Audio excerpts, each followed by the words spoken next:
دا اوس د لاټین زمانه ده، خدای ورک کا چې ورک شي چېرته عقل هم در کې شته که نشته. دا د لاټین زمانه ده،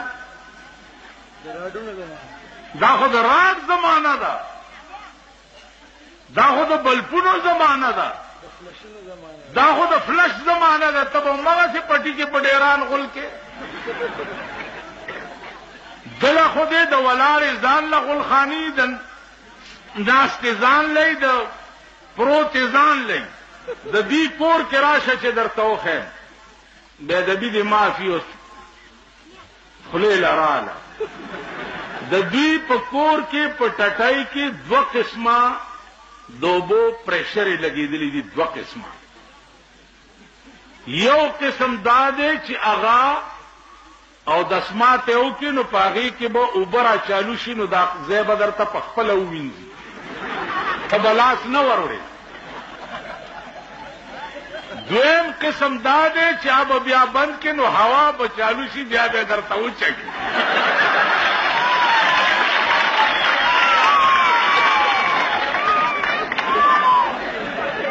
نو ستا ډاکخانه خو دې په باد وچیږي او موږ به همغسې په پټو کې کاڼي ځان پورې موږ. شریف په پاکستان کې هغه چاته وایي چې هغه اول نمبر بدماشي، شرابي وي، زناکار وي، ښځې او لوڼی بربنډې ګرځي او شاملات. نن هغه خلقو ته معززین او شریفان ویلی شي. تا ما چې یو دا پټکي والا یا پرتوګ والا یا دا لوی کمیس دا وایي شیخان میخان. مونږ سره هلته کلي کې یو دی وایي دا شیخان میخان مال دا خانان مانان، خانان مانان، ارباپان مرباپان. دا څه دي؟ تاسو خیال راغی ستاسو د هلکانو کمیس هم دې ځای کې تنګ دی. هلکه دا دې ځای کې دې ولې تنګ کړی وی چې دا رستو ډاکخانه مې ښکاري.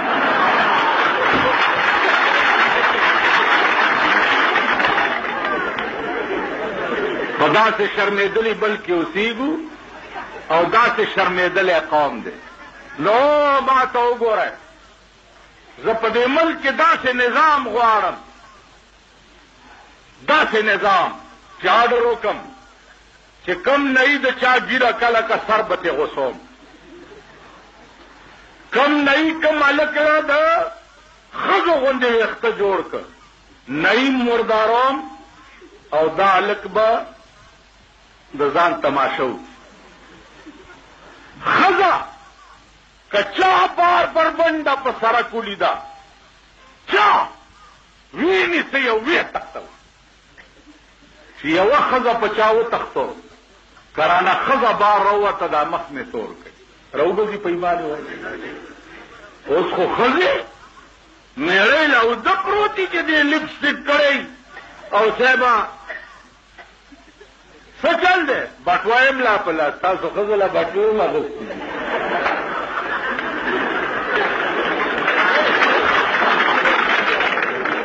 زمونږ ښځې بټوې ګرځي. دا څه ده؟ پښتو مه وایئ، لنګونه ووهئ. دا شرمېدلی ملک او شرمېدلی قوم دی.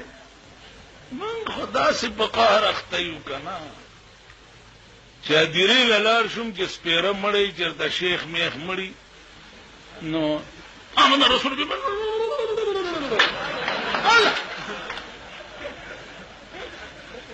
دعا کوي ګرمي ده او چې غوړي او سربي خلوانه سخوندري کله آیات کرسی باندې لوټې دمه اوس پیګمو ته کله سورت یاسین شروع کله پکې دا شیخان आवाज وکړي نه صفه کوي وکړي الکه صفونه وشماري ګیره دې کله شخو غلې ودرېږه کور دې وران شکه کور دې د میردین جماعت شخو غلې ودرېږه نه کوي اتکه الکه ته هوا ته پکې د کم ځای نه راغلی عزیزانو ارسه تټینګېدا آسان دي او دې تټینګېده ګران دي. دا ګوتې لګېده څه کوي؟ ټولو کوي ټول وګورئ دې تټینګېده ارسه تټینګېده آسان او دې تټینګېده. تیرې جمعې شپه باندې